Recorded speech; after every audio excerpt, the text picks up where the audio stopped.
Hey everybody, today I want to teach you a lesson about a very simple yet effective way for you to get your chops up.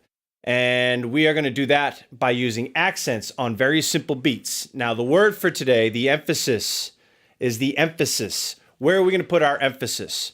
And some other drummers with great examples of this are Chad Cromwell, Nate Smith, Steve Jordan, Steve Gadd. If you listen to any of these players, it's not necessarily what they're playing, it's how they play it. That's why these guys make the big bucks. And so again, the word for today is emphasis. So let's take a simple beat. Okay, we're going to take kick on 1 and 3, snare on 2 and 4, relatively simple beat. And then all we're going to do is we're going to add hi-hat, and we're going to see how the emphasis on different notes and how I play on the hi-hat can change not just the feel, but the complexity of a whole song. And we can use this in transitions, going from verse to chorus. And this is a simple, like I said, and yet effective way, whether you're a beginner, whether you're a serious hobbyist or professional, this is a great way for you to separate yourselves from some of, let's say, average players.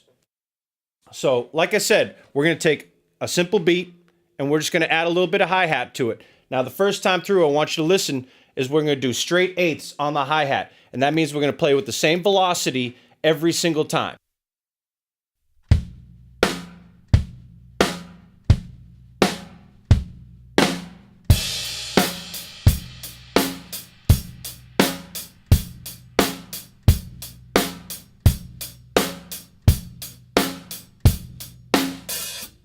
We just heard how we play with straight eighths on the hi-hat. Now, let's try putting the emphasis on the downbeats. Our 1, 2, 3, 4.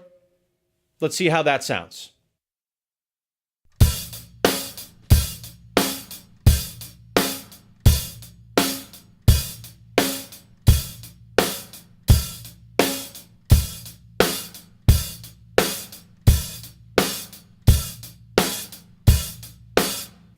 And next, let's put the emphasis on the upbeats. You typically hear this in reggae, funk, some old Motown, stuff like that. And the upbeats are the opposite of the 1, 2, 3, or 4. So if we're counting our eighth notes like 1 and 2 and 3 and 4 and, you're pretty much playing on all the ands. Boom, ah, ah, ah, ah. Let's put this to the hi-hat with the regular beat that we've been playing, and let's see how that sounds.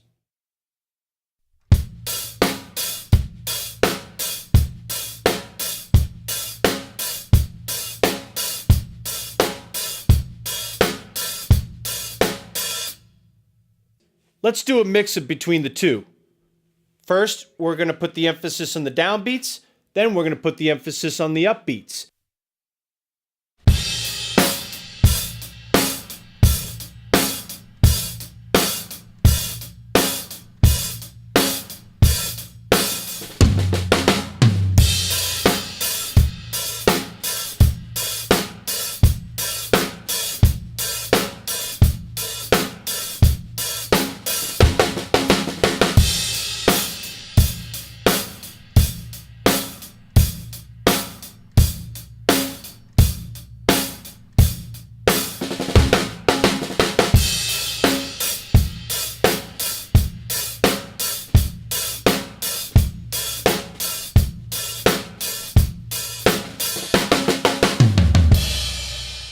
Now, all drummers, musicians alike, all the great ones, they listen. That way you know where to put the emphasis. Because sometimes a song requires you to be just on the downbeats. Sometimes it wants you to be on the upbeats, make it more funky.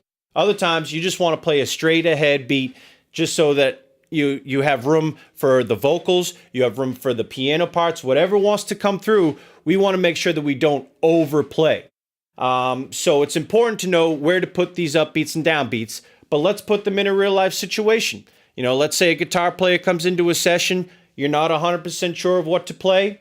So let's play around with some things, and we can show you how to make a song, a simple riff, and make it into a verse, chorus. Maybe you want to throw a little bridge in there. Give the producer some ideas to think about. And these are great ways for you to also impress not just the producer, but those around you, and get you that gig and get you to play more and more.